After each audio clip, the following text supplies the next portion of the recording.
Yo, what's up? Dr. Swole here, MD, Pro Physique Athlete. Today I'm going to be sharing a full 5-day hypertrophy program based on the push-pull legs upper-lower split. Both the push-pull legs and upper-lower splits are popular setups in bodybuilding, but they can be combined into a 5-day setup, and that's what I'll be showing you today. This will be a moderate volume program designed to maximize muscle growth. We'll start with a program walkthrough where I'll share everything you'll need to know to run the program yourself, including exercises, sets, and reps. Then we'll talk about the weekly setup, or how to spread out your workouts across the week. And finally, we'll talk about the pros and cons of this 5-day hypertrophy program. Alright, let's do our program walkthrough. So this is Dr. Swole's push-pull legs upper-lower program. It's set with moderate volumes. We've got upper body day, lower body day, pull day, push day, and leg day. Note that the order is switched around from your traditional push-pull legs ordering, which we'll talk about later. Here are the exercises and there are the sets and reps. Down here we have the total number of sets for each muscle group, so you have an idea of workout length. And down here we have the total number of sets for each muscle group each week. Let's start off with our first day, upper body day. We kick it off with bench press for the chest, 3 sets, and we're using a top set back off method here. One top heavy set of 3 to 5 reps, then you're going to drop about 10 to 20% off the bar and do 2 back off sets of 3 to 8 reps. Note that I did give you a wider rep range for your back off sets, so if you want to back off the weight more and do a bit of higher rep work, that would totally be fine. The idea is that we're building strength with that top heavy set and getting in some volume with that lower weight work. Then we have weighted chin-ups for the back, 3 sets. One top set of 5 to 8 reps, followed by 2 back-off sets of 6 to 10 reps. Again, top set back-off method scheme here. So I really want you to be pushing strength on these.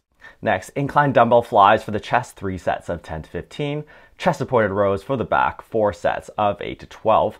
Then we have some rope press downs for the triceps, 3 sets of 12 to 20. And then dumbbell lateral raises for the side delts, 3 by 8 to 12. Note that I avoided putting exercises on this upper body day that have a lot of axial loading. Axial loading is compressive forces on your spine, like from heavy rows and such. And that's because we've got a lower body day coming right after that has squats and RDLs. So let's talk about that day. We have squats. We're using a top set back off method again for 3 sets. One top heavy set of 2 to 4 reps, followed by 2 back off sets of 3 to 6 reps. This is quite strength oriented, so I do expect your squat to be going up with this program.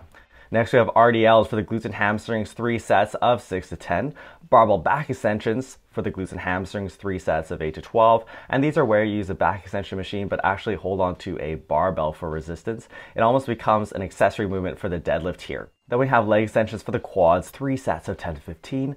Lying bicep curls for the biceps, 4 sets of 6 to 10. And finally, machine calf raises for the calves. We're using a myo-rep scheme here. So you're going to work up to 1 main set of 10 to 15 reps, followed by 5 mini sets of 3 to 5 reps. You'll be using the same weight, but just using short rest periods like 10 seconds. And this is approximated by about 4 straight sets. Then we've got pull day. Our first exercise is Meadows rows for the back, 3 sets. And we're using a top set back off method for these as well. One top heavy set of 6 to 10 reps, followed by 2 back off sets of 6 to 10 reps. These are basically a bent over single arm landmine row. They were introduced by John Meadows, and I find them a really cool variation to single arm dumbbell rows. The problem with dumbbell rows is you are going to get too strong for the dumbbells in your gym eventually. Next, we have cable rows for the back, 3 sets of 8 to 12.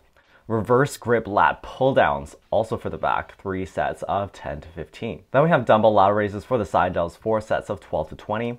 We have face pulls, which you can actually perform in a way that will hit your side delts somewhat. So I am counting these for both side delts and rear delts, 3 sets of 12 to 20. Really try and externally rotate with these and make sure you get all the way back so that you can actually hit your side delts a little bit. Then we have barbell shrugs for the traps, 3 sets of 8 to 12. I don't think direct trap work is necessary for most people, but you can fit them in pretty easily on this pull day, since pull days tend to be relatively shorter compared to your other days in a push-pull leg setup. Then we have push day. We start off with weighted dips for the chest and triceps, 3 sets, and we're using a top set back off method here. So you're going to work up to 1 top heavy set of 5 to 8 reps, then 2 back off sets of 5 to 8 reps with 10% lighter weight. And here weighted dips are our main heavy accessory movement to the bench press. Then we have close grip bench press for the chest and triceps, also 3 sets of 6 to 10. Seated dumbbell curls for the biceps, 3 sets of 8 to 12. And note that you can actually superset these curls with your close grip bench press if you have a bench. Then we have machine overhead press, 3 sets of 8 to 12. These mainly hit the front delts, but also hit the upper pecs and triceps. Then we have easy bar skull crushers for the triceps, 3 sets of 6 to 10. And finally, cable hammer curls for the biceps, 3 sets of 10 to 15. Here, my overhead press takes a lower priority to weighted dips and close grip bench press, and this reflects how I'm using a machine exercise for this movement pattern. If I really want to build strength on a barbell overhead press, for example, I'd probably place it higher up in the workout. Let's go on to our second leg day. First, we have deadlift for the glutes and hamstrings, 2 sets. And we're using a top set back off method here. 1 top heavy set of 3 to 5 reps, followed by 1 back off set of 3 to 5 reps as well. So you'll see in this program that I programmed some work for our squat, bench, and deadlift in the lower rep ranges.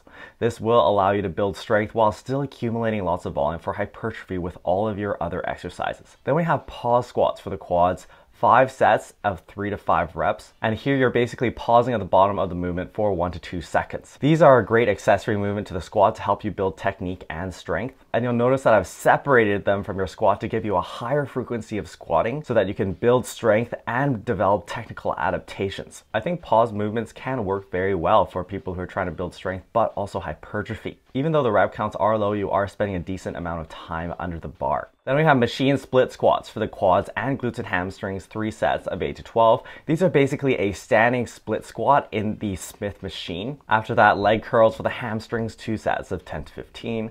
Leaning cable lateral raises for the side delts, 3 sets of 10 to 15. And finally, leg press calf raises for the calves. We're using a MyRep scheme here again. 1 main set of 8 to 12 reps, followed by 5 mini sets of 3 to 5 reps. Notice that I did modify the push-pull leg split by taking bicep work off of pull day and moving on to push day, and then taking our side delt work and splitting it up over pull day and leg day.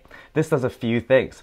First of all, it allows you to train your biceps when they're fresh. Often biceps get fatigued after heavy pulling movements and may not perform as well for your direct curling work. Also, it serves to even out the days. Side delts are easy to move around and pull days tend to be shorter, so you can put more volume here. You'll see that I've modified this upper-lower split segment of the program by taking bicep work off of upper body days and moving it onto lower body days. This allows you to train your biceps when they're fresh. This solves one of the disadvantages of the upper-lower split, where biceps come after back training and they may not perform as well after being fatigued by pulling movements. Also, it evens out the days because upper body days tend to be longer than lower body days since you have more muscles to train. What training program do you guys want to see next? Let me know in the comments below. I am the CEO of Free Hypertrophy Programming on YouTube. Okay, now that you've seen the program, let's talk about the program layout. So my preferred ordering of days is upper, lower, rest, pull, push, legs, and rest. Let's break this down. First of all, as we mentioned, we switched up the push-pull legs order of days. This does a few things. First of all, it does a better job of splitting up your axial fatigue. So axial fatigue comes from heavy compressive forces on the spine, from heavy squats, deadlifts, and rows. When we switch push and pull days, your pull day gets separated from your lower body days. That way you can place a heavy row movement on this day if you'd like, and it won't interfere with your squat and deadlift. Also, it synergizes really well with modifications I made where I moved bicep work off of pull day onto push day. One of the major flaws of the push-pull leg split is that biceps and triceps get trained after your main heavy pushing and pulling movements, and they often don't perform as well when they're fatigued in that state, and you won't be able to lift as much weight for as many reps for your curling and tricep work. With this modification, I was able to free up biceps off of pull day, and ideally you want the bicep training to come after your back training.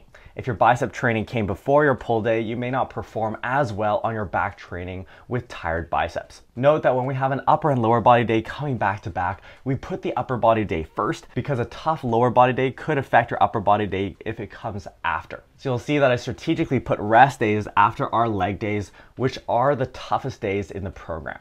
Now let's talk about the pros and cons of this 5-day hypertrophy program based on the push-pull legs upper-lower split. Starting off with the pros, this program is nicely balanced between the upper and lower body. And this is something I do like about the push-pull legs upper-lower split. In the upper-lower split, the lower body naturally gets preference if you have an equal number of upper body days and lower body days. This is because the upper body just has more muscles to train, so you end up having more exercises on upper body days and they can get quite long. So it gets somewhat difficult to balance out your priority between the upper and lower body. In the push-pull leg split, you have 2 upper body days for every 1 lower body day. This can also get a little bit out of balance because you have really tough leg days and relatively easier upper body days. But in the push-pull legs upper-lower setup, you have a balance between the two, so you have 3 upper body days in total and 2 lower body days. And I think that works quite well. Next, this split is good for strength programming. As you saw, we have the ability to train each muscle group at least twice each week. And the days are nicely spread out from each other. So if you wanted, there are a lot of basic strength programs out there that would fit into this programming template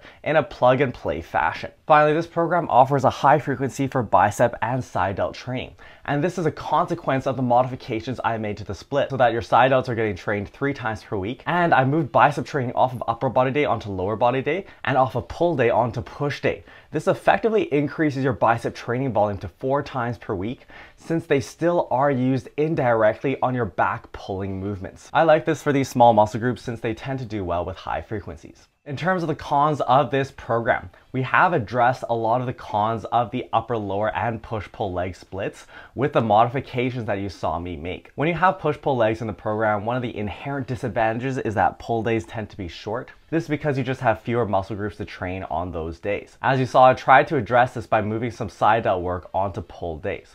We also added in some trap work for fun. For the most part, I think traps get trained well with back movements, so I don't really think it's necessary for most people to train them directly. That being said, if they are a weakness for you and you have some space in your program, you can throw in some shrugs. Also, with this program, triceps are trained after your pushing movements. Since the triceps are used heavily in horizontal and vertical pushing, they can be fatigued by those compound movements and your triceps may not perform as well on your direct tricep work. This is just an inherent disadvantage of the upper, lower, and push-pull leg splits themselves. I decided to leave them as they are because once you start splitting up triceps from your pushing movements, it can get a little bit more tricky to program in that it requires more auto-regulation.